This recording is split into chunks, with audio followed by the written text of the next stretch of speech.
سب سے پہلے یہ بتائیے گا کہ آپ کا پروگرام بڑا اچھا چل رہا تھا عاصم مغل بھائی کے ساتھ، تو اس کو روکنے کی کیا وجہ بنی؟ یہ بھی بات جو ہے وہ سننے کو ملی یا مجھ تک پہنچی کہ جی کوئی 17 ویڈیوز انہوں نے ڈیلیٹ کروا دی حافظ زبیر صاحب نے، حالانکہ یہ سب جھوٹ اور بہتان ہے، ایسا کچھ بھی نہیں ہے۔ مطلب جب ہمارا چوتھا ایپیسوڈ آیا تھا تو اس میں ہی کچھ اختلافات وغیرہ شروع ہو گئے تھے۔ میرے ذہن میں تھا کہ وہ ایک سائل کے طور پر ہیں، لیکن بعد میں مجھے احساس ہوا کہ نہیں، وہ سائل کے طور پہ نہیں بیٹھے ہوئے، وہ اصل میں مکالمہ کرنا چاہتے ہیں۔ اگر وہ معاملہ سوال کی حد تک ہوتا تو وہ شاید پروگرام چل جاتا، لیکن وہ سوال سے زیادہ جب وہ اعتراضات اور پھر کسی اور طرف نکل پڑا تو پھر مجھے احساس ہوا کہ نہیں، ابھی یہ فکر غامدی کے اعتبار سے بھی جو ہے نا وہ اممیچیور ہے اور دین کا تو ویسے ہی مطالعہ نہیں ہے، تو اس لیے وہ معاملہ چل نہیں پائے۔ تو انہوں نے کہا عربی معلیٰ سے مراد جو ہے وہ لٹریچر کی عربی ہے، اور خاص طور پہ ادب جاہلی، دور جاہلیت کی عربی، اس میں قرآن نازل ہوا تو اس کے ذریعے سے ہم قرآن مجید کی تفسیر کریں۔ قرآن اگر عربی زبان میں نازل ہوا ہے تو ہم یہ کہیں کہ پیور عرب جو ہیں ان کی عربی تو اس میں نہیں ہے اور عرب مستعربہ کی عربی اس میں ہے، تو یہ بات لاجیکل نہیں لگتی۔ یہ کہتے ہیں کہ قریش کے بارے میں یہ کہنا کہ وہ فصیح العرب تھے، تو یہ وہ بندہ بات کر سکتا ہے جسے دور جاہلیت کی تاریخ کا کچھ اتا پتہ ہے۔ جس نے کوئی دور جاہلیت کی تاریخ کا تھوڑا بہت مطالعہ کیا ہونا وہ یہ بات کبھی نہیں کر سکتا۔ غامدی صاحب تو اس کو مانتے ہی نہیں ہے کہ جمع و تدوین بعد میں ہوئی، وہ تو کہتے ہیں یہ ساری روایتیں من گھڑت ہیں۔ اللہ کے رسول صلی اللہ علیہ وسلم کے زمانے میں ہی قرآن سارا بین الدفتین لکھا گیا تھا، ٹھیک ہے، انہوں نے یہ مقدمہ قائم کیا نا قرآن اور حدیث میں فرق کرنے کے لیے۔ بیسیکلی تو میں تو یہ کہتا ہوں کہ وہ حدیث کو ڈیگریڈ کرنا چاہتے ہیں، سیدھی سی بات، اب وہ ان کو اچھا لگے برا لگے۔ تو غامدی صاحب کا یہ موقف ہے کہ جو دوسرے قبائل ہیں ان کے الفاظ قرآن میں نہیں آئے؟ یہ بات ایسے بائی دا وے نہیں ہے، یہ بات وہ اس لیے کر رہے ہیں کہ وہ اصل میں قرات کا انکار کرنا چاہتے ہیں، اور وہ جا کے انہوں نے اپنے چوتھے اصول میں کیا ہے۔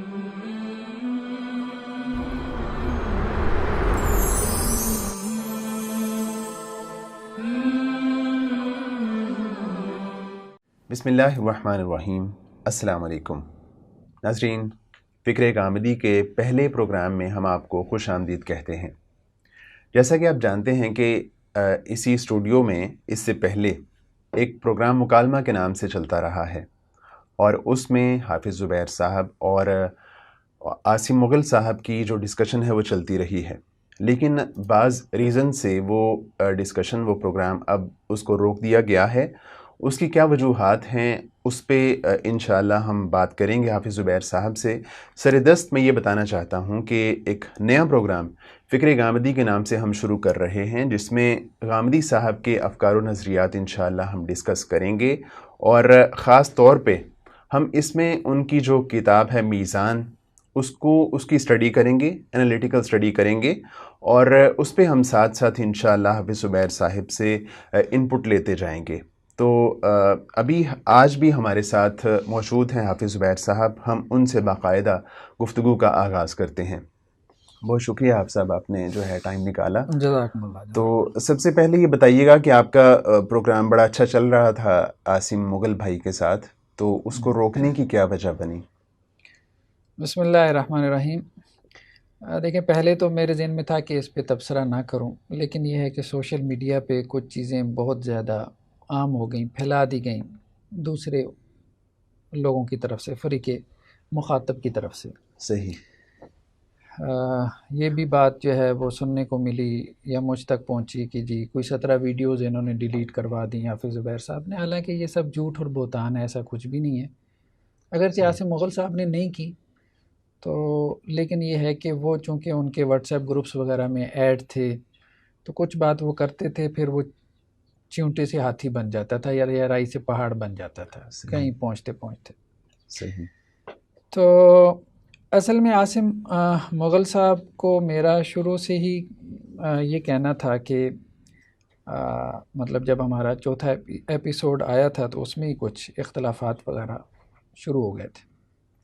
صحیح۔ میرے ذہن میں تھا کہ وہ ایک سائل کے طور پر ہیں، لیکن بعد میں مجھے احساس ہوا کہ نہیں، وہ سائل کے طور پہ نہیں بیٹھے ہوئے، وہ اصل میں مکالمہ کرنا چاہتے ہیں۔ تو اس پہ پھر میں نے انہیں کہا تھا کہ اگر آپ مکالمہ کرنا چاہتے ہیں تو آپ باقاعدہ جو ہے نا وہ دین کی تعلیم حاصل کریں۔ صحیح۔ انہوں نے بھی مجھ سے ایک مرتبہ کہا تھا کہ سید منظور الحسن صاحب نے بھی ان کو یہ بات کہی تھی، عاصم مغل صاحب کو، کہ بھائی حافظ زبیر صاحب کا تو پیپر ورک مکمل ہے، انہوں نے تو کتاب بھی لکھی ہوئی ہے، بہت پہلے ریسرچ کر کے فارغ ہو چکے ہیں، تو آپ کا ابھی مطالعہ نہیں ہے، تو آپ نہ بیٹھے ان کے ساتھ۔ تو وہ خیر اگر وہ معاملہ سوال کی حد تک ہوتا تو وہ شاید پروگرام چل جاتا، لیکن وہ سوال سے زیادہ جب وہ اعتراضات اور پھر کسی اور طرف نکل پڑا تو پھر مجھے احساس ہوا کہ نہیں. پھر میں نے انہیں یہ بات کہی، ایک مرتبہ نہیں کئی مرتبہ کہی، تنہائی میں بھی اور مجلس میں بھی کہی. صحیح. کہ آپ جو ہے نا وہ آن دی اسکرین جو ہے مکالمہ نہ کریں، آپ آف دی اسکرین آ جائیں اور آپ نے جو کچھ سمجھنا ہو پڑھنا ہو، کیونکہ دیکھیں بیسیکلی ان کا دین کا کوئی ایسا بیک گراؤنڈ نہیں ہے. مدرسے میں کچھ تھوڑا بہت انہوں نے پڑھا ہے جی. لیکن مستقل اس طرح سے نہیں پڑھا. تو مطلب یہ ہے کہ وہ ترجمہ قرآن وغیرہ بھی ان کو نہیں آتا، جو مجھے ان کے ساتھ بیٹھ کے اندازہ ہوا. تو ظاہری بات ہے اب یہ بہت بڑی کمی ہے، کوتاہی ہے. صحیح. وہ ایک آدھ مرتبہ جو ہے وہ قرآن مجید کی آیت کا ترجمہ بھی کیا، بعد میں انہیں میں نے کہا بھی کہ یہ آپ نے کیا ترجمہ کر دیا اور یہ ریکارڈ بھی ہو گیا. تو یہ مطلب بہت آر کی بات ہے نا، میرے خیال میں یہ اس طرح سے آپ اس کو نہ چلائیں. لیکن بہرحال وہ اس کو چلانا چاہ رہے تھے تو میں نے انہیں یہی پیشکش کی ہے، ابھی بھی میری پیشکش باقی ہے. میں نے انہیں کہا کہ آپ گھر پہ آئیں، 4 گھنٹے کہیں گے، 5 گھنٹے کہیں گے، روزانہ کہیں گے، ہم بیٹھ جائیں گے. اب آف دی اسکرین چیزوں کو سمجھیں، یا پھر آپ ہماری کلاس میں آ جائیں، آپ پڑھیں، اصول فقہ پڑھیں، اصول حدیث پڑھیں، اور اس کے بعد یعنی کچھ عرصے کے بعد ریکارڈنگ کر لیں. پھر اس کے بعد اب آپ آئیں، پھر جب آپ کی دین کی بنیادیں ہوں اور آپ علم کے ایک لیول پہ پہنچ جائیں. دیکھیں بات یہ ہے کہ یہ ویسے میں بھی سمجھتا ہوں کہ غامدی صاحب کے ساتھ جڑے ہوئے سارے لوگ ایسے نہیں ہیں. مطلب میں ان کو 3 طرح سے کیٹیگرائز کرتا ہوں. ایک وہ لوگ ہیں جنہیں آپ کہہ سکتے ہیں کہ یہ ان کی فرسٹ لائن ہے. اچھا میں ان لوگوں سے ملا ہوں، وہ سلجھی ہوئی لوگ ہیں، مہذب ہیں، اور انہوں نے دین میں ایک وقت لگایا. جیسے غامدی صاحب نے میزان کے شروع میں لکھا ہے نا کہ ربع صدی کا مطالعہ ہے، مطلب 25 سال میں نے لگایا. اس کا فرق پڑتا ہے. میں نے بھی 99 میں باقاعدہ جو ہے وہ آپ کہہ لیں کہ دین کی طرف آیا تھا. صحیح. گریجویشن میری ڈبل میتھ کے ساتھ ہی پھر میں نے سوئچ کیا، تو 22-23 سال تو ہمیں بھی ہو گئے. فرق پڑتا ہے. صحیح. تو جیسے سید منظور الحسن صاحب ہیں، طالب محسن صاحب ہیں، معیز امجد صاحب تھے، ان سب لوگوں سے میری ملاقاتیں ہیں. رفیع مفتی صاحب ہیں، ہاں تو ان سے بھی ملاقات ہے. اسی طرح سے جو ہے وہ ساجد حمید صاحب ہیں، اور ایک وہ پروفیسر صاحب ہے، میرے ذہن میں نام نہیں آ رہے، خالد ظہیر صاحب. ہاں خالد ظہیر صاحب، ماشاء اللہ سے. اب یہ لوگ فرسٹ لائن میں آتے ہیں. ان لوگوں نے ایک وقت لگایا، ٹھیک ہے انہوں نے اس طرح سے مدارس میں نہیں پڑھا، لیکن بہرحال ایک وقت لگایا. اس وقت کی وجہ سے مطلب ایک سنجیدگی ہے. عمار خان ناصر صاحب آپ دیکھیں گے ان میں ایک سنجیدگی آپ کو ملے گی. یہ تو فرسٹ لائن کے لوگ ہیں. پھر کچھ سیکنڈ لائن کے لوگ ہیں جنہوں نے کچھ زیادہ ٹائم بھی نہیں لگایا، نہ دین میں نہ فکر غامدی میں. صحیح. انہوں نے بس ویڈیوز وغیرہ کا مطلب یا کچھ کتابوں کا مطالعہ کر لیا، کچھ ویڈیوز دیکھ لی. اب ان کی پختگی نہیں ہے، نہ دین میں ہے نہ فکر غامدی میں پختگی ہے. سیکنڈ لائن کے جو لوگ ہیں نا، یہ مطلب آپ کہہ لیں کہ پختگی نہ ہونے کی وجہ سے یہ پرابلمیٹک ہے. صحیح. پھر ایک تیسرا طبقہ بھی پیدا ہو گیا فکر غامدی کے حوالے سے، بلکہ ہر اسکول آف تھاٹ کے حوالے سے آپ کہہ سکتے ہیں 3 طرح سے کیٹیگرائز کر سکتے ہیں. جو سوشل میڈیا کے ان کے فالوورز ہیں، خاص طور پہ یہ جذباتی لوگ ہیں. اور انہوں نے تو شروع میں سمجھتا تھا کہ یہ ایک فکر تھی جب تک فرسٹ لائن کے لوگ موجود تھے. وہ رسالوں میں مجلات میں لکھتے تھے، تو کوئی کمی کوتاہی ہماری طرف سے بھی ہو جاتی تھی، کوئی تبصرہ ان کی طرف سے بھی ہو جاتا تھا، نیگیٹو کمنٹ آ جاتا تھا، وہ بات ٹھیک ہے وہ چلتا رہتا تھا. لیکن اب یہ سوشل میڈیا پہ ہیں، یہ سارے فرقہ پرست لوگ ہیں. صحیح. غامدی صاحب کو جس طرح سے ڈیفینڈ کر رہے ہیں وہ بالکل ایک فرقہ وارانہ انداز میں، اور یہ اب فکر غامدی سے ایک فرقہ غامدی بن چکے جب سے یہ سوشل میڈیا پہ آئے. لیکن بہرحال لوگوں میں فرق کرنا چاہیے. قرآن نے بھی فرق کیا، یہود میں سے جو اچھے تھے قرآن نے ان کو اپریشیٹ کیا. تو مطلب یہ ہے کہ سنجیدہ لوگ اگر ہونا تو پھر مکالمہ چل جاتا ہے. تو حافظ صاحب آپ نے یہ جو 3 طبقات کی بات کی ہے جو پیدا ہوئے ہیں، تو وہ جو غامدی صاحب کا اپنا اسلوب ہے اس کی وجہ سے پیدا ہوئے ہیں، یا باقی بھی علماء کے ساتھ اس طرح ہوتا ہے؟ ہاں نہیں دیکھیں، یہ 3 طبقات تو اکثر و بیشتر میں پیدا ہو جاتے ہیں، بلکہ فکر اصلاحی کے حوالے سے تو میں نے 5 طبقات لکھے تھے. ٹھیک ہے. بہرحال آپ جب آبزرو کرتے ہیں، انالیسس کرتے ہیں، تو چیزیں آپ کو نظر آتی ہیں. تو ضروری نہیں ہر جگہ 3 ہو، کسی جگہ آپ کو 4 5 7 بھی نظر آ جائیں گے، لیکن یہ ہو جاتا ہے. اور بعض اوقات یہ بھی نہیں ہوتا کہ آپ خود اس کے پیدا کرنے کے ذمہ دار ہوتے ہیں، صحیح، لیکن آپ اس کا انکار بھی نہیں نہ کر رہے ہوتے، صحیح، آپ اس کا انکار بھی نہیں کر رہے ہوتے. تو یہ مسائل ہیں. اب سوشل میڈیا پہ جیسے قاری حنیف ڈار صاحب جو ہے وہ فکر غامدی کو لے کے چل رہے ہیں. اب غامدی صاحب اس کو ڈساؤن بھی نہیں کر رہے، یا ان کے حلقے کے لوگ ان کو ڈساؤن بھی نہیں کر رہے، لیکن یہ ہے کہ جس لٹ مار انداز میں وہ چل رہے ہیں تو انہوں نے اس کو ایک فرقہ بنا دیا. اور جس طرح یعنی وہ ایک کھلے ڈولے انداز میں حدیث کا انکار کر رہے ہیں، اس انداز میں یہ تو نہیں کرتے. ہاں یہ نہیں کرتے، محتاط ہیں. مطلب ان میں سے جو پڑھے لکھے سمجھے ہوئے سلجھے ہوئے لوگ ہیں، میں نے بتایا وہ اپنی تحریر میں اپنی بات چیت میں محتاط ہیں. وہ آپ کو سوشل میڈیا پہ اس طرح کے آپ کہہ لیں کہ جی گھٹیا زبان استعمال کرتے ہوئے نظر نہیں آتے. تو اس چیز کو مطلب اپریشیٹ کرنا چاہیے. لیکن یہ ہے کہ یہ جو سیکنڈ کلاس ہے نا، اور مغل صاحب کو میں سیکنڈ کلاس میں رکھتا ہوں. صحیح. تو ابھی یہ فکر غامدی کے اعتبار سے بھی جو ہے نا وہ امیچیور ہے، اور دین کا تو ویسے ہی مطالعہ نہیں ہے، تو اس لیے وہ معاملہ چل نہیں پایا. صحیح. تو حافظ صاحب یہ تو آپ کا انپٹ آ گیا اس معاملے پہ، تو ابھی ہم شروع کرتے ہیں جو ہمارا اپنا موضوع ہے اس پہ. تو ناظرین کرام، غامدی صاحب نے جو سب سے پہلے مبادئ تدبر قرآن پہ بات کی ہے، تو ہم اسی سے شروع کرتے ہیں اور حافظ صاحب سے پوچھتے ہیں کہ حافظ صاحب یہ بتائیے کہ غامدی صاحب نے مبادئ تدبر قرآن میں سب سے پہلے عربی معلّہ کی بات کی ہے، اور وہ کہتے ہیں کہ جو ہے قرآن کی زبان وہ عربی معلّہ ہے. تو آپ کو اس بات سے کیا اختلاف ہے؟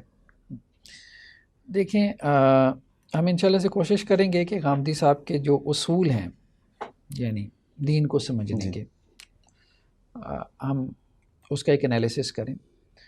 تو ظاہری بات ہے انہوں نے قرآن کو بہت زیادہ فوکس کیا.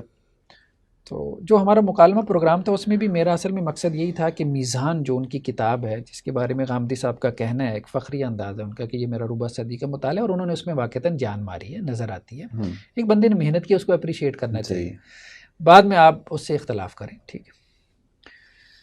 تو غامدی صاحب جو ہے نا، انہوں نے جو قرآن فہمی کے اصول دیے مبادئ تدبر قرآن کے نام سے، کہ قرآن کو سمجھنے کے اصول کیا. دیکھیں اہل سنت کے ہاں تو وہ اصول تفسیر کے نام سے آپ کو مل جاتے ہیں، تو ان کے ہاں مبادئ تدبر قرآن کے نام سے یہ 10 اصول ہیں. ہم اس کو 1 بائی 1 ڈسکس کریں گے. صحیح. ضروری نہیں کہ ہمیں ہر جگہ پہ اختلاف ہو، اور ہوتا بھی نہیں ہے. 100% اختلاف تو آپ کو کسی سے نہیں ہوتا. جہاں ہمیں کوئی لگا کہ جی یہ بات ہمیں صحیح لگ رہی ہے تو ہم اس کو اپریشیٹ کر دیں گے. جہاں ہمیں لگا کہ نہیں یہ بالکل غلط ہے تو ہم اس کی غلطی کو واضح کریں گے. تو سب سے پہلے اگر ہم آئیں تو غامدی صاحب نے جو قرآن فہمی کا اصول بیان کیا ہے وہ عربی معلّہ کے نام سے. جی. غلام احمد پرویز نے بھی اہمیت دی عربی زبان کو. ہاں جی. لیکن عام طور پہ آپ دیکھیں کہ غامدی صاحب اور ان کے حلقے کے لوگ جو ہے نا پرویز کو بھی پسند نہیں کرتے، بلکہ اس کے تنقید کرتے ہیں. جی. ان کا سٹانس یہ ہے کہ پرویز نے جس عربی کے ذریعے سے قرآن مجید کی تفسیر وغیرہ کی ہے وہ عربی اصل میں ڈکشنریوں سے تلاش کرتا رہا، لغات سے. ڈکشنری میننگ جسے ہم کہتے ہیں لٹرل میننگ، صحیح. یہ ٹھیک نہیں تھا، یہ بے وقوفی تھی. اصل میں قرآن مجید جو ہے نا وہ اس کی ہمیں شرح و وضاحت کرنی چاہیے لٹریچر سے، اور لٹریچر کسی بھی زبان کا اس کی پوئٹری ہوتی ہے. صحیح. تو یا آپ کہہ لیں کہ جی اس کے جو بڑے بڑے خطباء ہوتے ہیں ان کا جو کلام ہوتا ہے، جو گفتگو، مطلب اردو میں آپ کہیں ابوالکلام آزاد ہیں، میر تقی میر ہیں، غالب ہیں، ٹھیک ہے، علامہ اقبال ہیں، یہ لوگ ہیں. تو انہوں نے کہا عربی معلّہ سے مراد جو ہے وہ لٹریچر کی عربی ہے، اور خاص طور پہ ادب جاہلی، دور جاہلیت کی عربی، اس میں قرآن نازل ہوا تو اس کے ذریعے سے ہم قرآن مجید کی تفسیر کریں. دیکھیں ایسا تو اس میں کوئی اختلاف کرنے والی بات نہیں ہے کہ عربی زبان میں قرآن مجید نازل ہوا، تو عربی بھی قرآن فہمی کے سورسز میں سے ایک سورس ہے. قرآن کو انڈرسٹینڈ کرنے کے لیے عربی ایک بنیادی ٹول ہے، اس سے تو کسی کا اختلاف نہیں ہو سکتا. مدارس میں عربی پڑھائی جاتی ہے، ہم خود عربی پڑھتے پڑھاتے ہیں. لیکن کچھ باتیں ایسی ہیں غامدی صاحب نے کی ہیں، میرے خیال میں وہ صرف الفاظ نہیں ہیں، وہ کچھ مقدمات ہیں، جو کچھ چیزوں کے انکار کرنے کے مقدمات بنے ہیں، ان پہ بہرحال ہمیں کمنٹ کرنا چاہیے. ٹھیک ہے. ٹھیک ہے. صحیح. تو عربی معلّہ کے قرآن فہمی کے سورس ہونے میں تو کوئی اختلاف نہیں کہ عربی معلّہ یا لٹریچر کی عربی، یا جیسے صحابہ سے بھی ہمیں اقوال مل جاتے ہیں. حضرت عبداللہ ابن عباس سے ہے کہ آپ جو شعر ہے اس کو آپ سیکھیں کہ وہ دیوان العرب ہے، حضرت عمر سے آپ کو ایسے اقوال مل جاتے ہیں کہ انہوں نے کہا کہ بھائی شعر کے اوپر توجہ دو. تو اس میں تو کوئی اختلاف والی بات نہیں ہے. مدارس میں حماسہ پڑھائی جاتی ہے، ٹھیک ہے، اور حماسہ کے اندر ادب جاہلی موجود ہے، سبع معلقات پڑھائے جاتے ہیں، تو اس میں کوئی ایشو نہیں. یعنی عربی معلّہ کو مصدر سمجھا جاتا ہے. ہاں بالکل، وہ تو ہر جگہ ہے. اصول تفسیر کی کوئی کتاب آپ اٹھا کے دیکھیں گے، اس میں آپ کو مل جائے گا 1 2 3 4 5 6 کر کے جو مصادر بیان ہوں گے ان میں سے کوئی ایک آپ کو مل جائے گا. ہاں یہ بات ضرور ہے کہ غامدی صاحب نے قرآن فہمی میں سب سے پہلے عربی معلّہ کو بیان کیا، ٹھیک ہے، لیکن وہاں آپ کو سب سے پہلے عربی معلّہ نہیں ملے گی، صحیح، 5ویں 6ٹھے نمبر پہ جا کے ملے گی. وہاں قرآن فہمی میں جب آپ بات کریں گے اہل سنت کی، ان کی اصول تفسیر کی یا مبادئ تدبر قرآن کی، تو وہاں سب سے پہلے آپ کو تفسیر بالماسور ملے گی، وہاں آپ کو روایت ملے گی سب سے پہلے، ٹھیک ہے. تو آپ یوں کہہ سکتے ہیں کہ پرائرٹی میں ترجیح میں اختلاف ہے. ہاں صحیح، کہ کس نے کس اصول کو ترجیح دی یا کس کو زیادہ اہمیت دی. ورنہ اہل سنت بھی اس اصول کو مانتے ہیں، اس کو مانتے ہیں، بالکل مانتے ہیں. اب ہم آتے ہیں کچھ چیزوں کی طرف کہ جو ہم سمجھتے ہیں کہ لائق تبصرہ ہے، ان پہ تبصرہ ہونا چاہیے. ایک بات جو شروع میں انہوں نے کی ہے غامدی صاحب نے، یہ ابھی ہم اسکرین پہ دیکھ رہے ہیں کہ عربی معلّہ کی یہ ہیڈنگ ہے. تو اس میں غامدی صاحب نے یہ بات کہی ہے کہ پہلی چیز یہ ہے کہ قرآن جس زبان میں نازل ہوا وہ ام القرا کی عربی معلّہ ہے، جو اس کے دور جاہلیت میں قبیلہ قریش کے لوگ اس میں بولتے تھے. صحیح. آگے چل کے یہی بات انہوں نے اس طرح سے کی ہے کہ جو اس زمانے میں اہل مکہ کی زبان تھی. صحیح. اب اصل میں اس میں تو کوئی اختلاف کی بات نہیں کہ قرآن مجید جو ہے نا وہ قریش کی زبان میں نازل ہوا یا اہل مکہ کی زبان میں نازل ہوا، لیکن یہ بات کرنا کہ صرف قریش کی زبان میں نازل ہوا، صرف اہل مکہ کی زبان میں نازل ہوا، تو یہ بات درست نہیں ہے. یہ بات درست نہیں، کیونکہ یہ تاریخی حقائق کے مطابق نہیں ہے اور امر واقعہ کے مطابق نہیں ہے. خود اگر آپ قرآن کا مطالعہ کرتے ہیں تو اس میں بھی آپ کو قریش کے علاوہ قبائل کی بھی لغات مل جاتی ہیں، اور تاریخ کا بھی اگر آپ مطالعہ کریں تو آپ کو یہی بات نظر آتی ہے.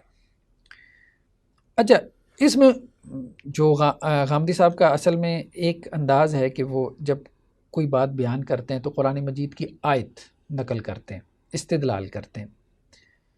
استدلال کرنے میں کوئی حرج نہیں ہے کہ یہ میرا مدعا ہے، اس میں یہ دلیل ہے.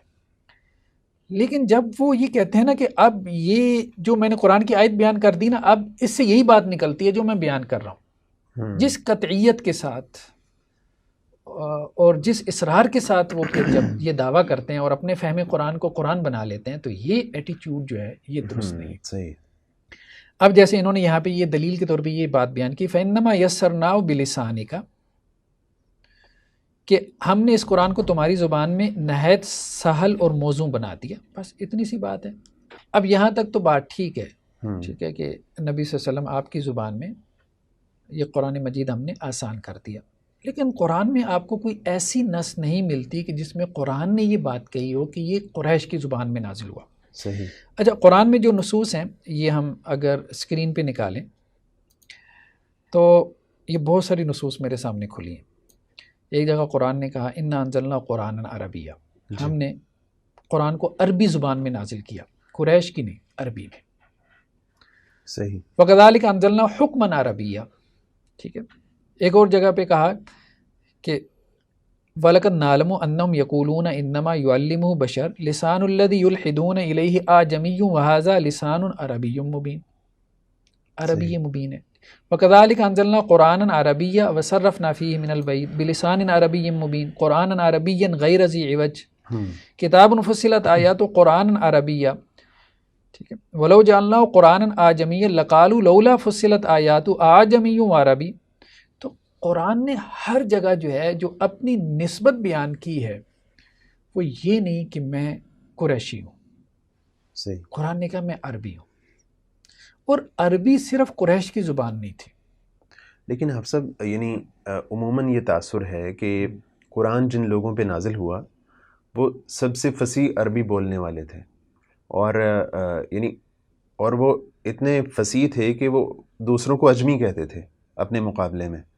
تو عمومی تاثر تو یہ ہے کہ وہاں پہ قرآن نازل ہوا جو سب سے زیادہ اچھی عربی بولنے والے اور سمجھنے والے تھے.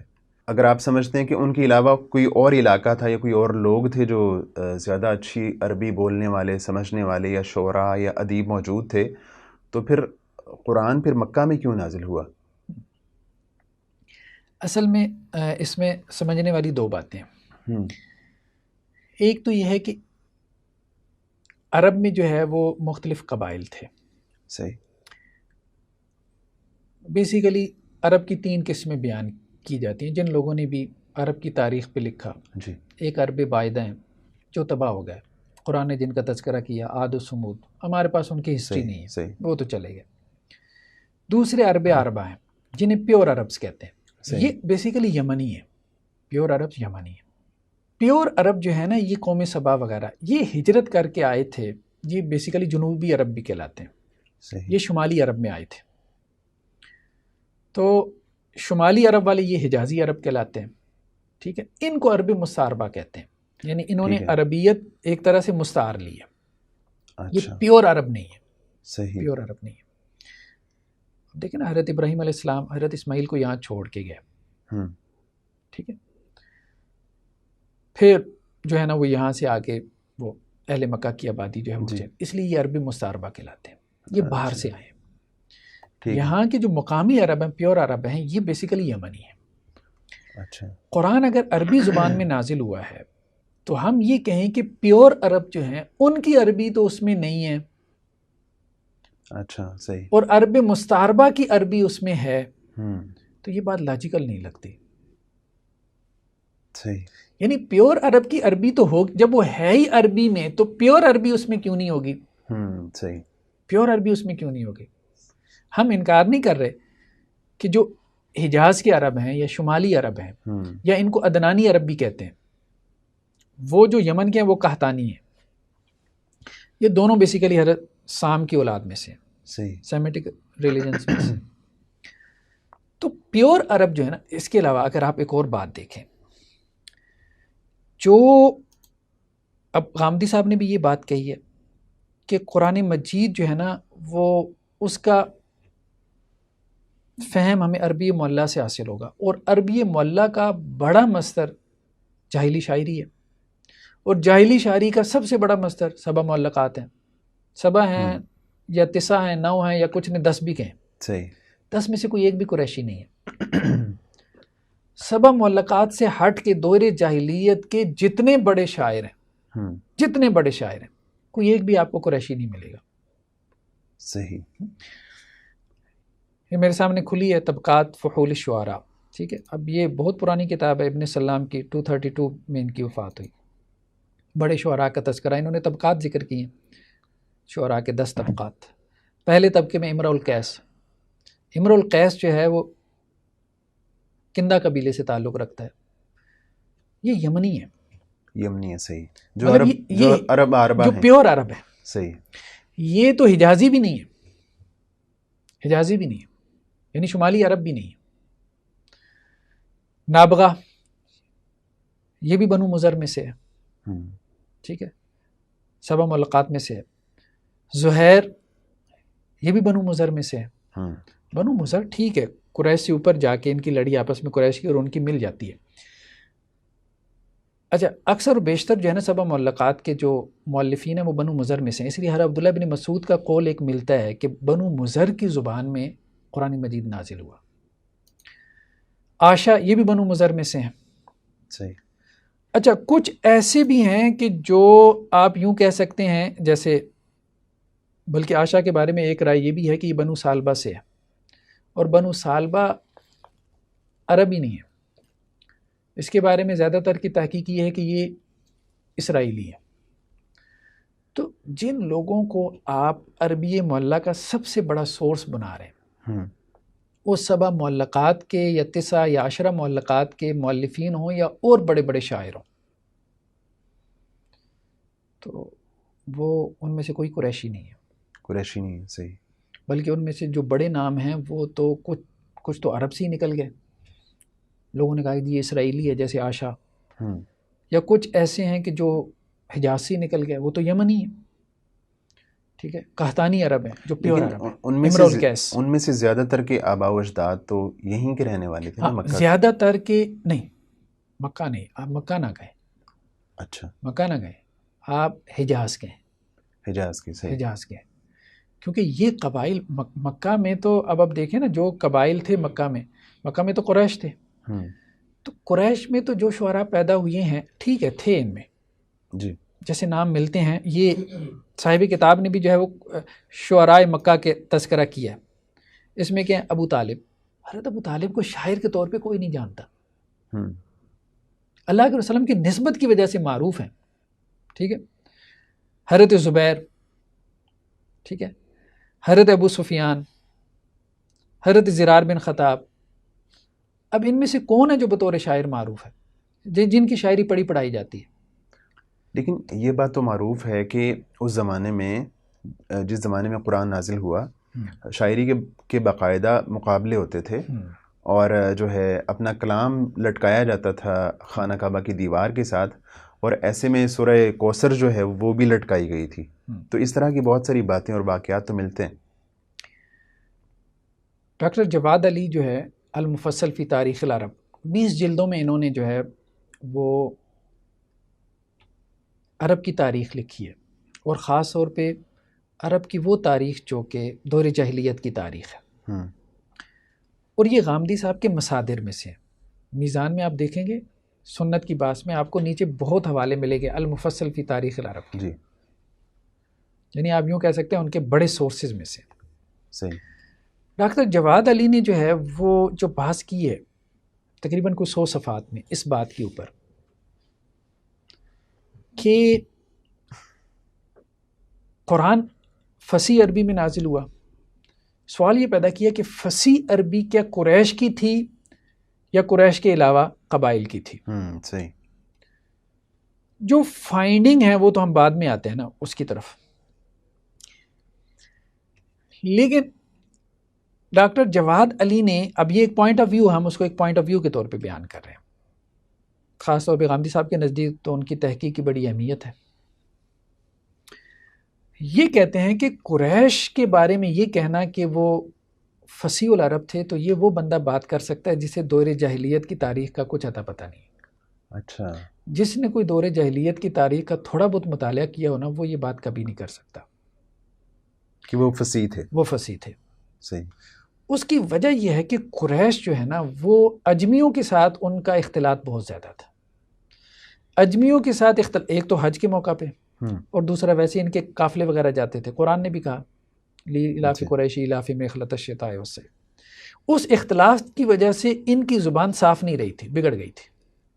اچھا، یہ ان کا مقدمہ ہے، میں ابھی اپنی رائے نہیں بیان کر رہا. جس نے تنقید کرنی ہے وہ ان کے 100 صفحات دیکھے اور پھر اس پہ کوئی مقالہ لکھتے. ابھی ہم ایک رائے بیان کر رہے ہیں. صحیح. یہ جواد علی صاحب کا مقدمہ، ہاں ان کا مقدمہ.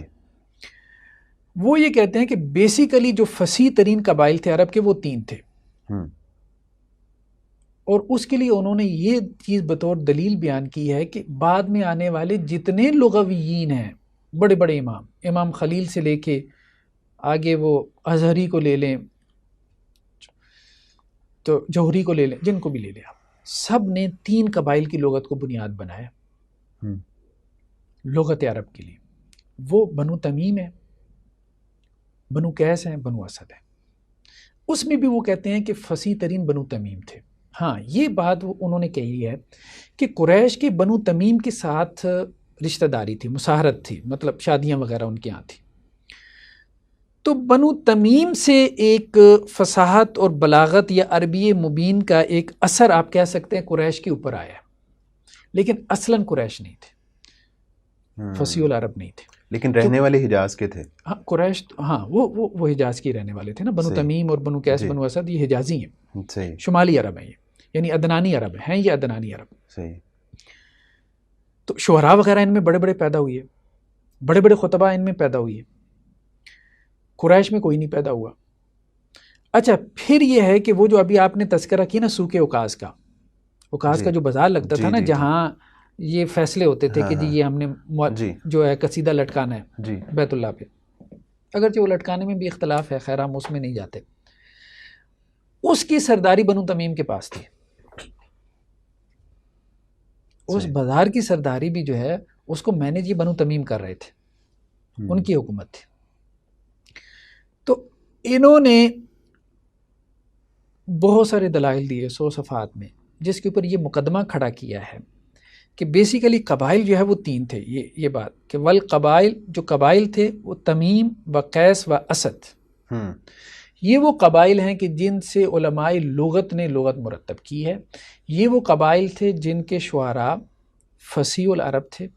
یہ وہ قبائل تھے جن کی عربی کا اس وقت سکہ اور دھاگ بیٹھی ہوئی تھی، اور ان میں خاص طور پہ بنو تمیم کے ساتھ رشتہ داری کی وجہ سے قریش بھی ان سے عربی مبین سیکھ گئے تھے.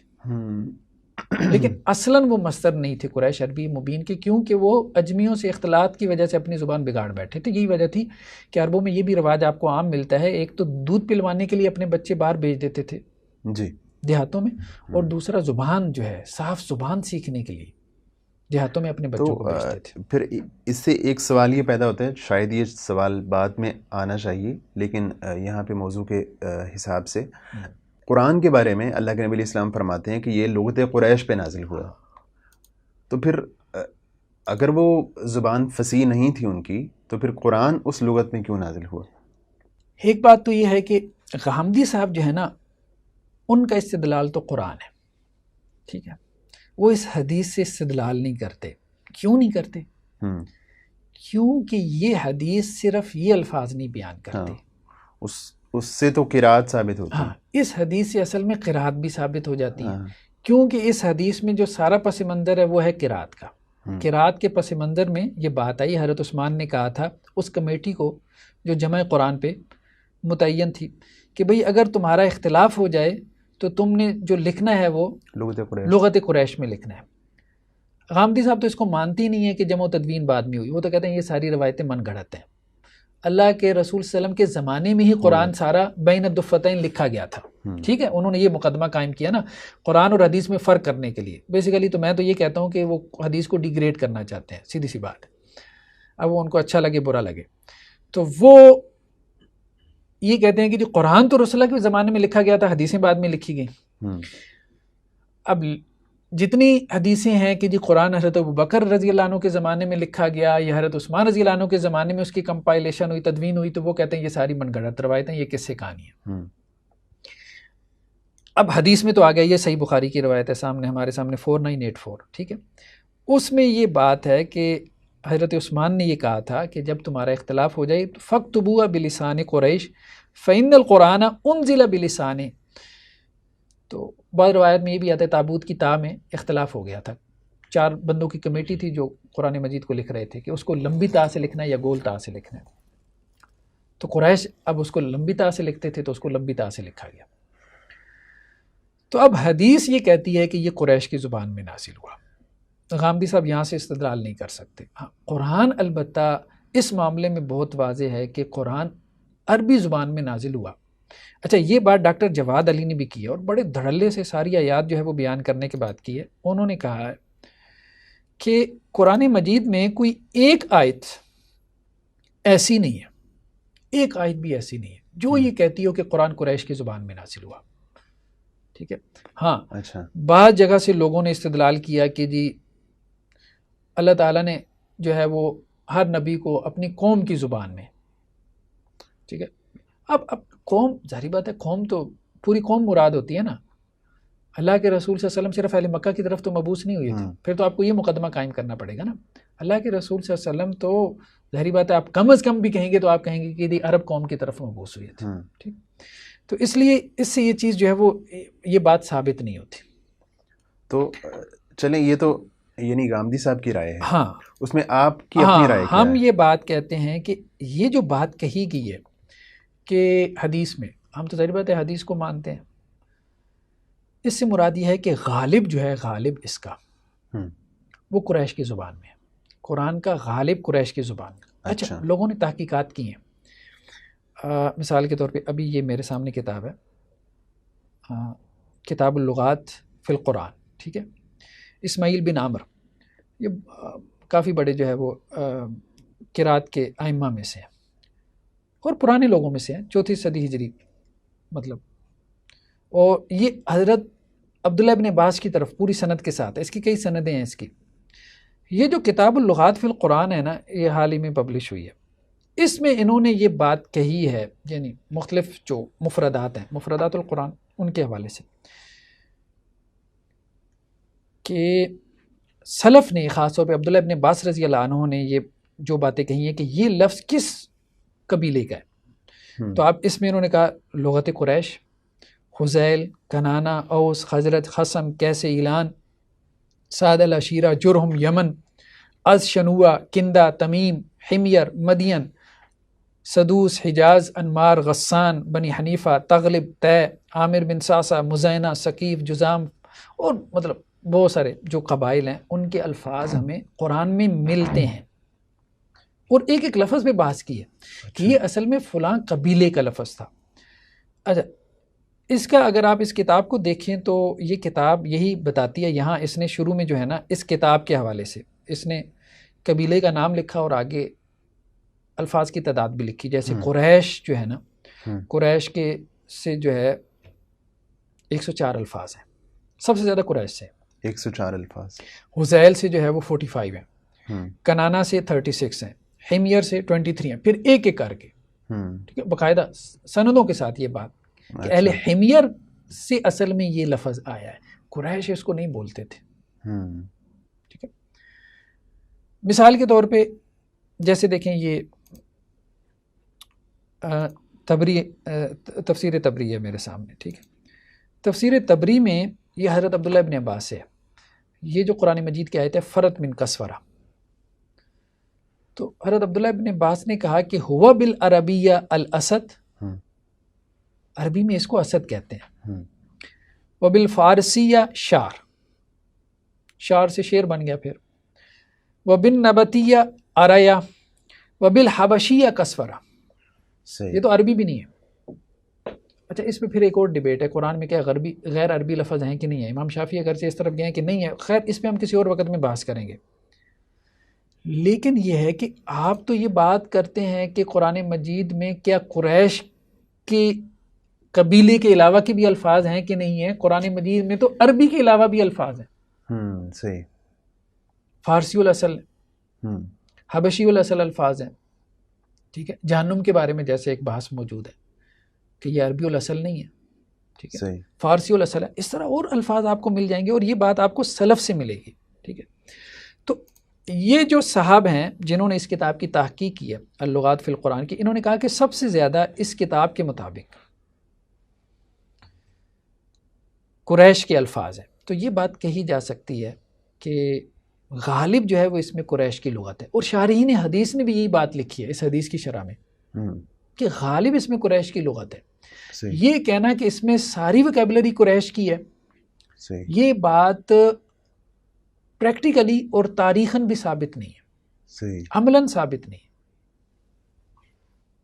کیونکہ ماہرین لغت نے جنہوں نے اس پہ گفتگو کی ہے، ان پہ کلام کیا ہے، انہوں نے جو ہے نہیں. تو غامدی صاحب کا یہ موقف ہے کہ جو دوسرے قبائل ہیں ان کے الفاظ قرآن میں نہیں آئے، یہ ان کا مقدمہ ہے.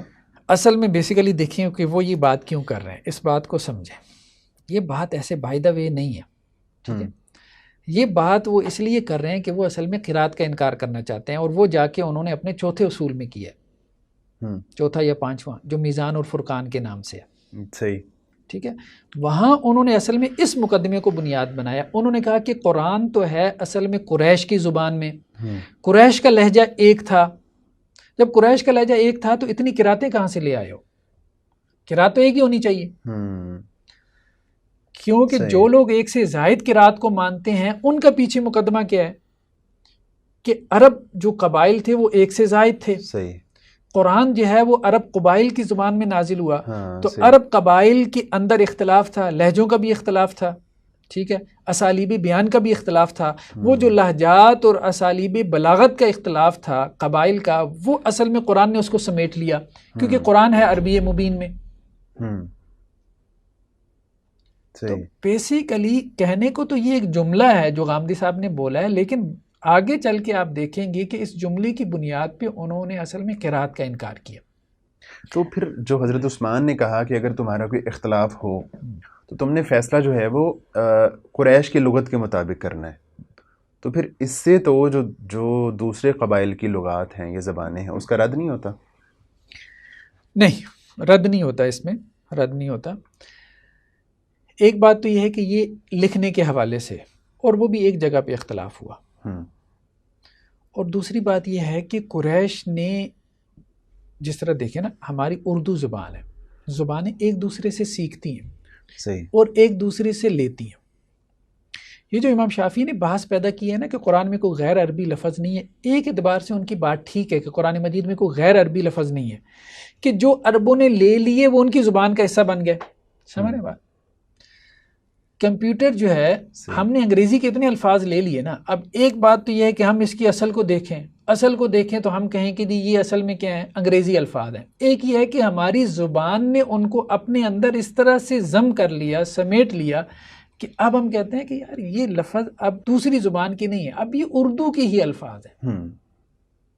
جس طرح گلاس کہہ سکتے ہیں، کچن ہے، اور بہت سارے الفاظ آپ کو ایسے ملیں گے۔ تو اسی طرح سے عربی زبان، یعنی زبانیں ایک دوسرے سے استفادہ کرتی ہیں، تو اللاجیکل بات ہے آپ کہیں کہ جی عربوں نے کسی سے کچھ نہیں لیا، اتنا زیادہ ان کا اختلاط تھا، کیسے انہوں نے نہیں لیا؟ انہوں نے لیا، انہوں نے دوسروں کو اپنی ویکیبلری دی، ان سے لی، ٹھیک ہے۔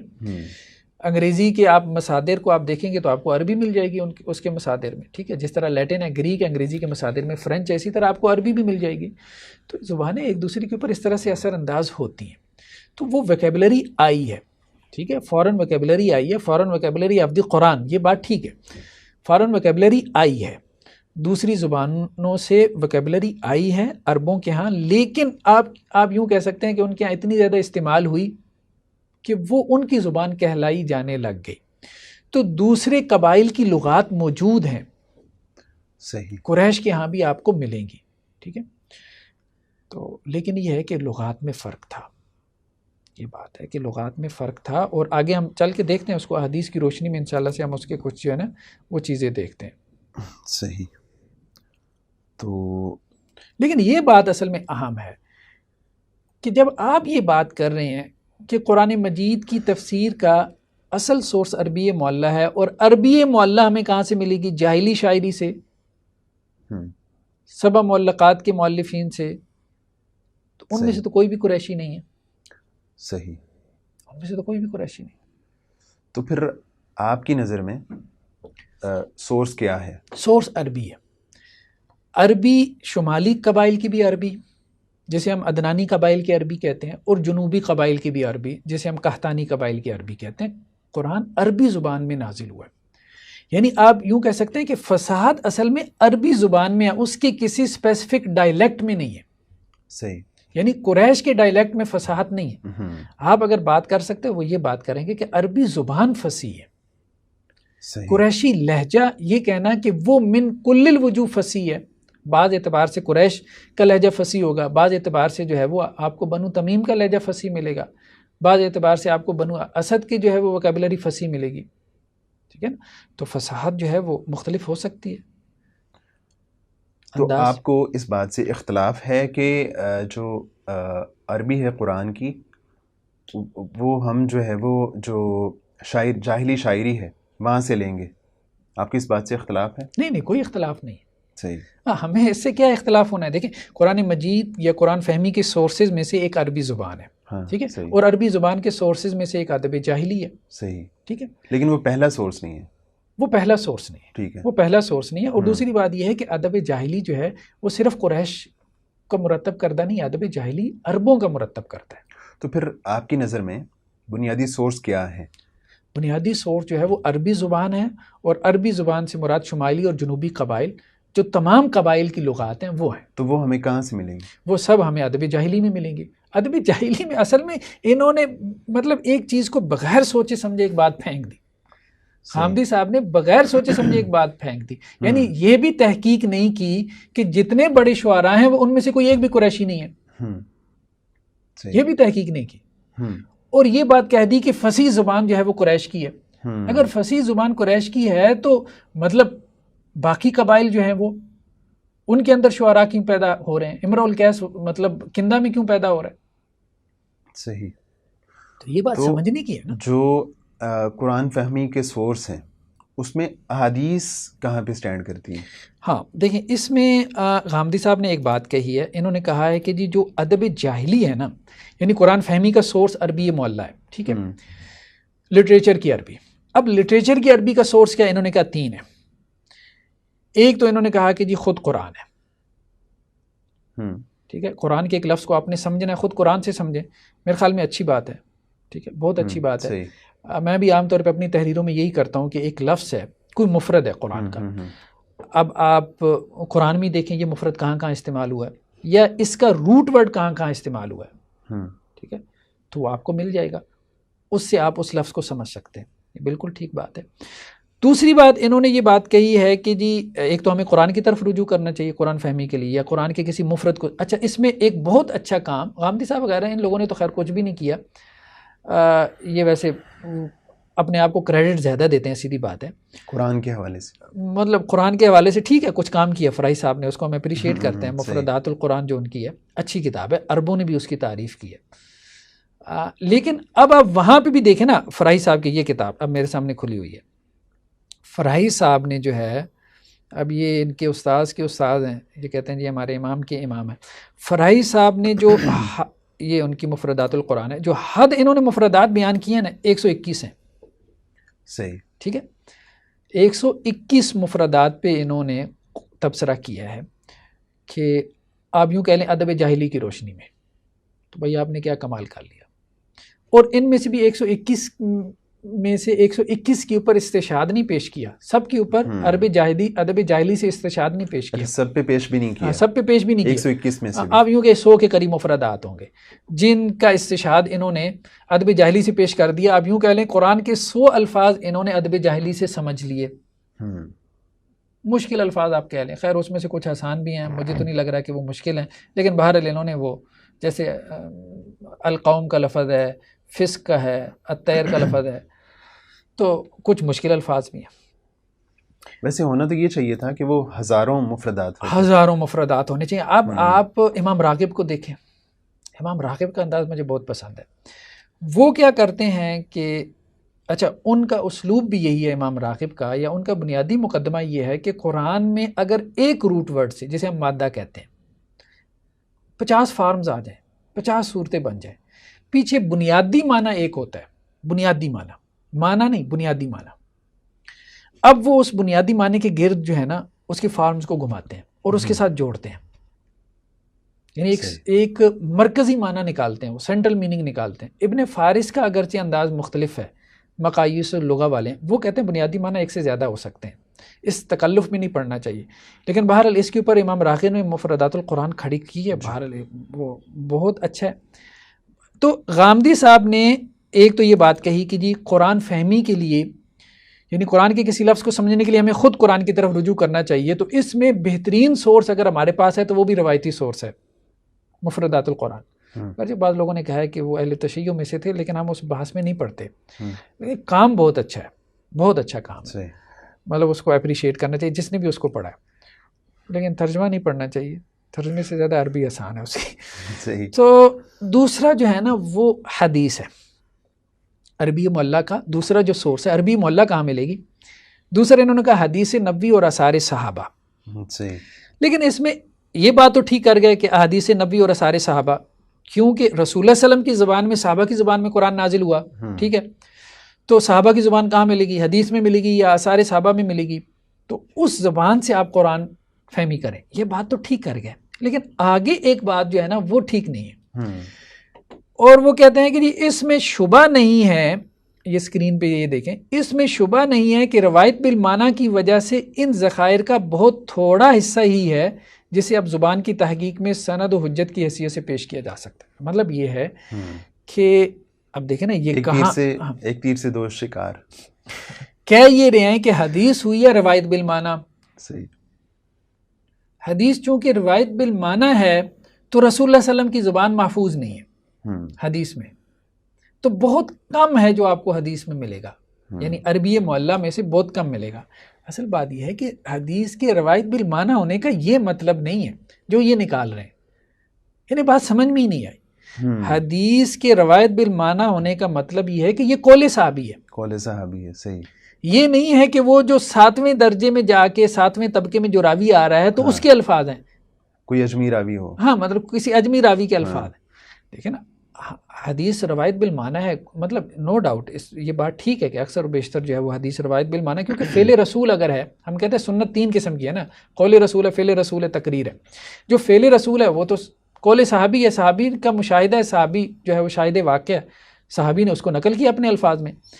جو تقریر رسول ہے صلی اللہ علیہ وسلم اس کو بھی صحابی نے اپنے الفاظ میں نقل کیا. قول رسول کا اہتمام کیا گیا کہ اس کو ایز اٹ از اگر نقل کیا جائے، لیکن ہم کہہ سکتے ہیں کہ مترادفات صحابہ نے استعمال کی، اس لیے تو سندوں کے متون میں اختلاف ہو جاتا ہے، لیکن جو اذکار اور دعائیں ہیں وہ انہی الفاظ کے ساتھ، وہ انہی الفاظ میں. ٹھیک ہے، لیکن بڑی بات یہ ہے کہ وہ روایت بالمعنی ہونے کے باوجود صحابی کی زبان ہے اور قرآن صحابی کی زبان میں نازل ہوا، تو وہ پھر بھی عربی معلّہ ہے، جی پھر بھی وہ عربی معلّہ ہے. تو یہ بات غلط ہے ان کی کہ جی وہ بہت کم جو ہے نا اس میں سے اب روایت بالمعنی ہونے کی وجہ سے جو ہے وہ ہمیں وہ چیز مل سکتی ہے.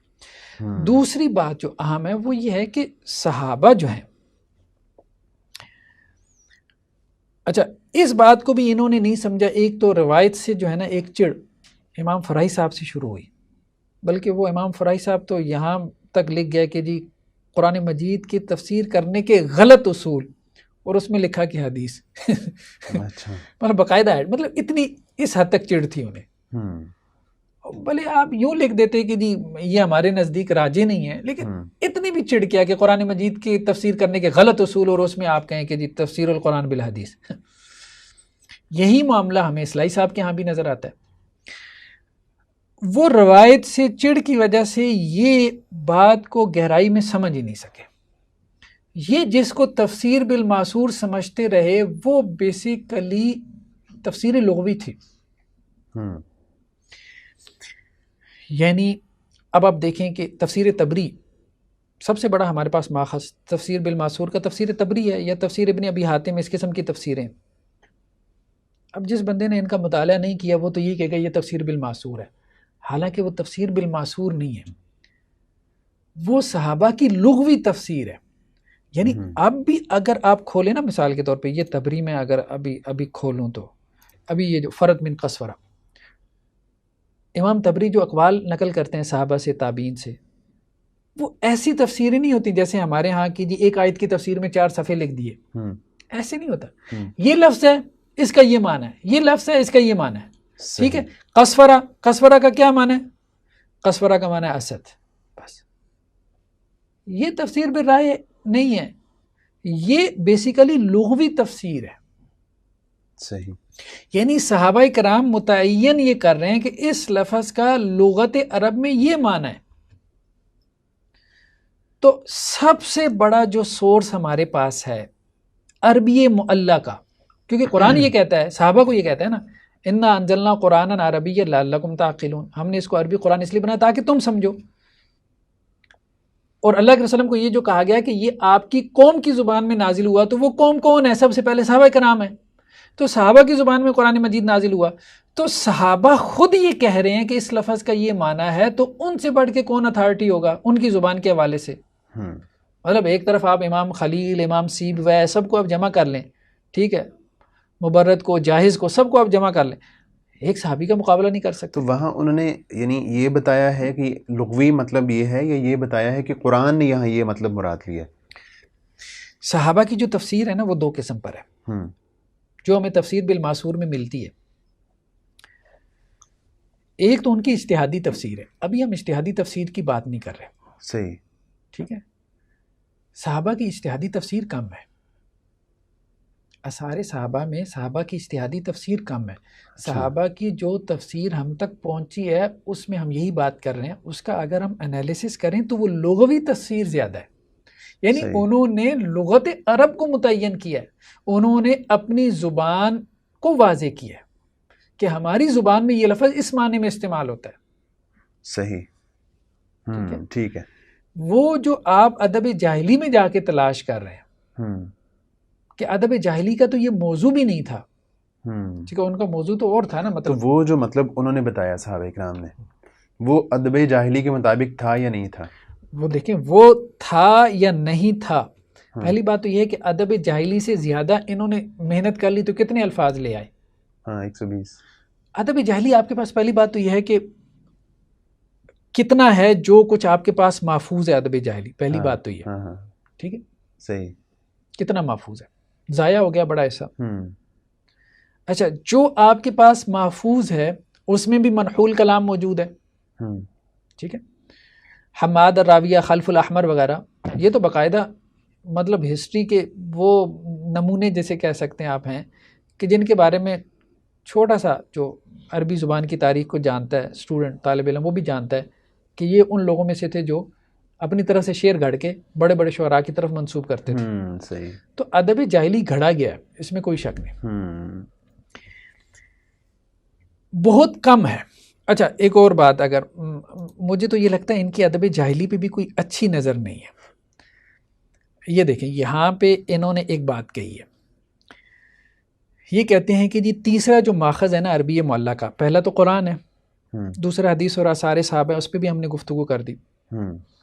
تیسرا کہا کلام عرب ہے. کلام عرب انہوں نے کہا امر القیس، زہیر، عمر بن کلثوم، لبید، نابغہ، طرفہ، انترا، عاشا، حارث بن حلزہ، ٹھیک ہے، قس بن سائدہ. اچھا، اہل علم جانتے ہیں کہ اس کا بڑا حصہ شعراء کے دواوین اور اسمعیات، مفضلیات، حماسہ، سبع معلقات. اچھا، مجھے یہ جب میں نے ترتیب پڑھی نا، یہ ترتیب ہی دماغ کو جا کے لگتی ہے. اگر آپ اصول حدیث کے اچھے طالب علم ہونا اور کوئی آپ کو کہے کہ مقطوع، مرفوع اور موقوف حدیث، ترتیب الٹ ہو گئی، آپ کہیں گے یہ کیا کہہ رہا ہے، یہ کیا کہہ رہا ہے، ٹھیک ہے، مطلب اس کے اندر کوئی حصے جمال نہیں ہے، یا اس نے علم کو، فن کو گہرائی سے نہیں دیکھا، اس نے صرف نام سنے، مصطلحات سنی ہیں. صحیح، ٹھیک ہے.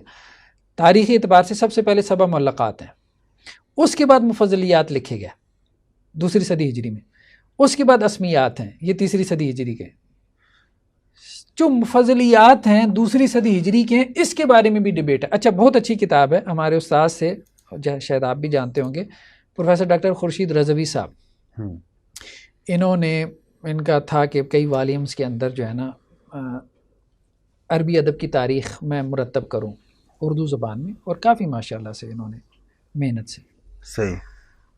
تو احمد شاکر اور عبدالسلام محمد ہارون کی تحقیقات سے جو مفضلیات پبلش ہوئی ہیں، تو انہوں نے شروع میں یہ بحث کی ہے کہ مختلف روایات ہیں، پورے قصائد کے بارے میں اختلاف ہے کہ انہوں نے یہ شامل کیا تھا نہیں شامل کیا تھا، اشعار کے بارے میں اختلاف ہے. تو بہت کچھ ضائع ہو گیا، جو موجود ہے اس کے بارے میں ڈیبیٹ ہے. اچھا، ایک انتہائی نقطہ نظر تو یہ تھا جو مرگولیت نے دیا، اس نے کہا کہ یہ ادب جاہلی کے نام سے جو پیش کر رہے ہیں نا، یہ سب من گڑت ہے، سارا کا سارا من گڑت ہے، بعد میں گھڑا گیا دور اسلامی میں. تو بلکہ انہوں نے بڑی محنت کی اس پہ. اسی چیز کو طہ حسین مصری نے اٹھا لیا. طہ حسین مصری کی جب یہ آئی نا ادب جاہلی پہ کتاب، اس نے پورے مصر میں جو ہے وہ ایک طوفان برپا کر دیا. اس کا بھی بنیادی مقدمہ یہ تھا کہ یہ ادب جاہلی جو ہے یہ منحول ہے، من گھڑت ہے، ادب جاہلی نام کی کوئی چیز نہیں ہے. تو خیر، اس نے کچھ چیزیں اس کی کمزور بھی تھیں، کچھ چیزیں اس کی ایسی بھی تھیں جو لاجیکل ہیں. یہ پروفیسر خورشید رضوی صاحب نے اپنی کتاب میں اس کا خلاصہ نقل کیا، طہ حسین مصری کی کتاب کا. اس پہ اچھا نقد بھی آیا، پھر بہت سارے لوگوں نے لکھا، PhD کے مقالات لکھے گئے اس کے جواب میں. لیکن ہم اس انتہائی موقف کی طرف نہیں جاتے کہ سب من گڑت ہے. لیکن یہ تو غامدی صاحب نے بھی لکھا ہے نا کہ اس میں منقول ہے. یہ تقریباً سب نے مان لیا کہ اس میں کمی بیشی ہوئی. لیکن یہ کہتے ہیں کہ جس طرح حدیث میں محدثین پرکھ کر لیتے ہیں، صحیح اور ضعیف کو جدا کر لیتے ہیں، تو اسی طرح شعراء جدا کر لیتے ہیں کہ یہ کلام من گھڑت ہے اور یہ اصل ہی ہے. بہرحال تو ہم یہ بات کر رہے ہیں کہ جو کچھ موجود ہے، ٹھیک ہے نا، ادب جاہلی میں ایک تو یہ کہ بہت کم ہے، جو کچھ موجود ہے پھر اس کے بارے میں ایک ڈیبیٹ پیدا ہوئی کہ اس میں سے کتنا کچھ اصلی ہے. اب اصلی بھی آپ نے چھانٹ پھٹک کے علیحدہ کر لیا تو آپ کے پاس کتنا رہ گیا؟ آپ کتنے قرآن کی تفسیر کر لیں گے؟ امام فرائی صاحب نے جو زیادہ جان مار لی، 100 الفاظ کی وکیبلری لے آئے، ٹھیک.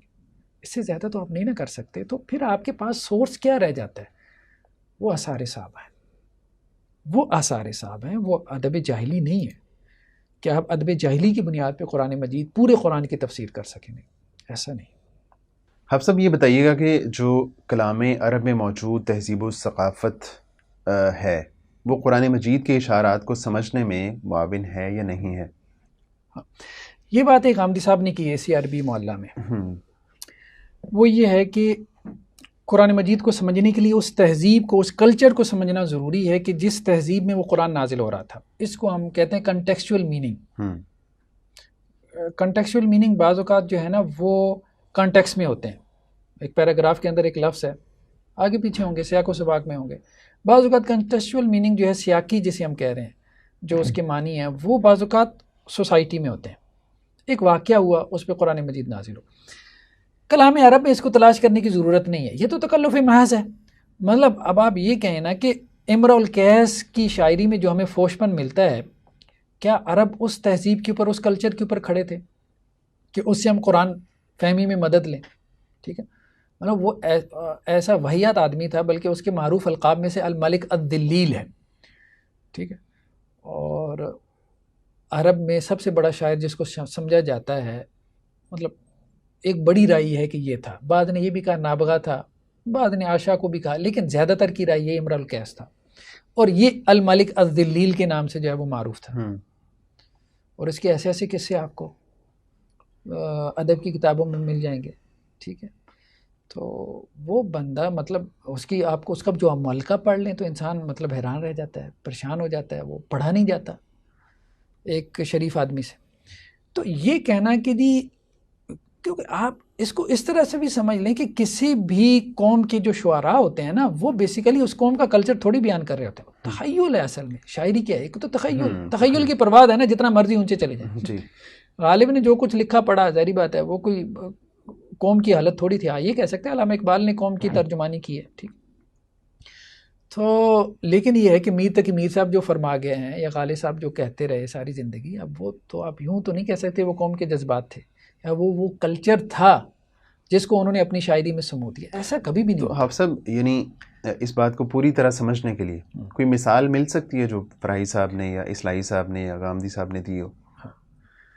نہیں، اس میں نے اس حوالے سے کوئی مثال ان کی نہیں پڑھی. لیکن یہ بات اہم ضرور ہے، یہ بات ضرور اہم ہے کہ ہمیں کلچرل میننگ جو ہیں وہ سمجھنے. لیکن وہ کلچرل میننگ ہمیں کہاں ملیں گے؟ اس کا سورس ادب جاہلی نہیں ہے، اس کا سورس ہے شان نزول کی روایات.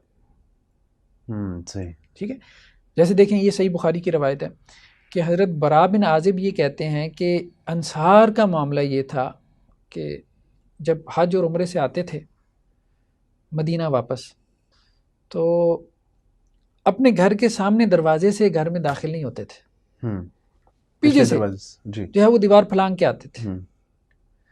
تو اب اس پہ پھر قرآن مجید کی یہ آیت نازل ہوئی. قرآن مجید میں اب یہ کانٹیکس موجود نہیں ہے. قرآن تو صرف یہ بات کہہ رہا ہے کہ وَلَيْسَ الْبِرُّ بِأَن تَأْتُوا الْبُيُوتَ مِن ظُهُورِهَا. ٹھیک ہے، وَلَكِنَّ الْبِرَّ مَنِ اتَّقَىٰ وَأْتُوا الْبُيُوتَ مِنْ أَبْوَابِهَا. بھائی گھر میں پیچھے سے نہ داخل ہوا کرو، سامنے سے داخل ہو. اب اس کا مطلب کیا ہے کہ بیک ڈور سے گھر سے نہیں داخل ہونا؟ ٹھیک ہے، اس سے قرآن منع کر رہا ہے. کیا ہے پیچھے؟ ظاہری بات ہے کوئی کلچرل میننگ ہے، کوئی واقعہ موجود ہے. وہ واقعہ کیا مجھے ادب جاہلی میں ملے گا؟ حیرانگی کی بات ہے نا. وہ ادب، اچھا جو ادب جاہلی ہے وہ بھی کوئی 100-150 سال پرانا ہے اسلام سے، اس میں مجھے ملے گا. یا جب قرآن مجید نازل ہو رہا ہے تو قرآن تو اس واقعے کے بارے میں نازل ہو رہا ہے جب کہ وہ نازل ہو رہا ہے، اور وہ واقعہ صحابہ کا واقعہ ہے، اور اس واقعے کے شاہدین صحابہ ہیں. اور صحابہ نے وہ واقعہ کہاں بیان کیا ہے؟ شاعری میں نہیں، شان نزول کی روایات میں. اسباب نزول پہ مستقل کتابیں موجود ہیں. لیکن صرف اور صرف کیا روایت سے چڑھا ہے. روایت کے نام سے جو چیز آ جائے گی اس کو سائٹ پہ کرنا ہے. اب شان نزول کو بھی نظر انداز کر دیا. ادب جاہلی میں جا کے قرآن مجید کے کلچرل میننگ آپ تلاش کر رہے ہیں جو 150 سال پہلے مرتب ہوا ہے، 100-150 سال پہلے قرآن کے نزول سے. اس میں آپ کو قرآن کا کلچر کہاں نظر آئے گا؟ وہ واقعات، ظاہری بات ہے وہ واقعہ ہوا تو قرآن نازل ہوا، وہ واقعہ تو صحابہ کے دور میں ہوا. اس کو تو شان نزول کی روایات جو ہے وہ بیان کریں گی، اس کو تو جس کو یہ تفسیر بالماثور کہہ دیتے ہیں، تفسیر بالمنقول کہہ دیتے ہیں، ٹھیک ہے، تو وہ سب سے بڑا سورس اگر ہمارے پاس ہے تو وہ یہ ہے۔ تو بہرحال اگر ہم اس کا خلاصہ نکالیں اب تک کی جو ہماری بات ہوئی ہے، پہلا جو ہمارا اصول ہے اس کا اگر ہم خلاصہ نکالیں تو قرآن مجید جو ہے نا وہ عربی زبان میں ہے، فصیح عربی میں ہے، لیکن اس فصیح عربی کو صرف قریش کے قبیلے تک محدود کرنا اور یہ کہنا کہ یہ صرف قریش اور اہل مکہ کی زبان میں نازل ہوا تو یہ غلط ہے، یہ امر واقع کے مطابق نہیں ہے، ٹھیک ہے۔ اس کی سب سے بڑی دلیل یہ ہے کہ جتنے بڑے بڑے شعراء ہیں جن کو آپ نے مصدر بنایا کہ وہ عربی معلّہ کے مصدر ہیں، یہ 7 معلقات والے ہیں یا 9 ہیں یا 10، وہ سب جو ہے وہ غیر قریشی ہیں،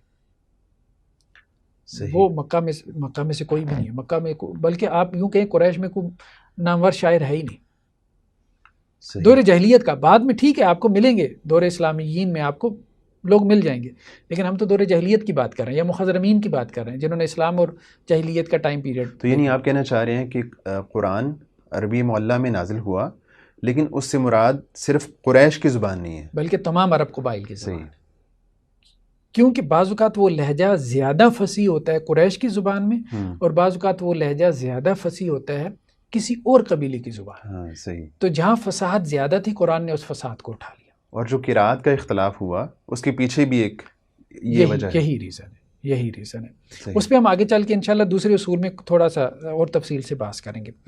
دوسری بات جو ہم نے کی ہے وہ یہ کی ہے کہ عربی معلّہ کا جو مصدر ہے وہ قرآن بھی ہے، ٹھیک ہے، احادیث بھی ہیں اور ادب جاہلی بھی ہے، لیکن جو سب سے بڑا سورس ہمارے پاس ہے، سب سے بڑا سورس وہ آثار صحابہ ہیں، آثار صحابہ ہیں، صحابہ کے وہ اقوال جو کہ قرآن مجید کے لفظ کو متعین کرتے ہیں، مفردات کا بیان ہے۔ صحابہ کرام لفظی تفسیر کرتے تھے، اس لفظ کا یہ معنی، اس لفظ کا یہ معنی، ٹھیک ہے۔ وہ جو صحابہ کرام کی لغوی تفسیر ہے نا، کیونکہ حدیث میں ہمیں اس طرح سے تفسیر نہیں ملتی، حدیث میں ہمیں اس طرح کی لغوی تفسیر نہیں ملتی، تو چند الفاظ کی ملتی ہے۔ جو صحابہ کرام کی یہ لغوی تفسیر ہوگی اس کو حتمی حیثیت حاصل ہوگی، ظاہری بات ہے، ان کی لغت ہے، لغت میں وہ امام ہے ہمارے لیے، لغت میں وہ ہمارے لیے امام ہے۔ قرآن یہ کہتا ہے ان کی زبان میں قرآن نازل ہوا، جب وہ کہیں گے اس لفظ کا یہ معنی ہے تو اب امام خلیل جیسے 20 بھی آ جائیں تو ہم ان کو سائڈ پہ کریں، صحیح، ان کی کوئی حیثیت نہیں ہے۔ تو ہم تو کہتے ہیں کہ ان کی جو تفسیر اجتہادی ہے وہ تفسیر اجتہادی میں بھی جس مقام پہ ہیں تو ہمارے بڑے بڑے ائمہ ان کے پاؤں کی خاک کے برابر بھی نہیں ہے۔ اللہ کے رسول صلی اللہ علیہ وسلم یہ دیکھیں کہ حضرت عبداللہ بن عباس کو سینے سے لگا کے یہ دعا کرتے ہیں کہ یا اللہ علم التاویل، یعنی قرآن فہمی کا علم دے۔ تو اپنی تفسیر اجتہادی میں بھی نبی کریم صلی اللہ علیہ وسلم سے جو کچھ انہوں نے آپ صلی اللہ علیہ وسلم کی صحبت سے جو تربیت پائی، پھر آپ صلی اللہ علیہ وسلم کی جو دعائیں انہوں نے حاصل کی، ان میں سے اس کا عشر عشیر بھی کسی کو حاصل نہیں ہے۔ تو تفسیر اجتہادی میں بھی ہم ان کے کسی جو ہے وہ اس پہ نہیں جاتے، تو بجائے اس کے کہ ہم یہ کہیں کہ جی لغت میں جو ہے وہ بعد میں آنے والے وہ لغوی اعتبار سے صحابہ سے زیادہ سمجھتے تھے کہ جن کی زبان میں قرآن مجید نازل ہوا، بالکل بیوقوفی والی بات ہے، صحیح، بیوقوف والی بات ہے۔ چلیے ڈاکٹر صاحب بہت شکریہ۔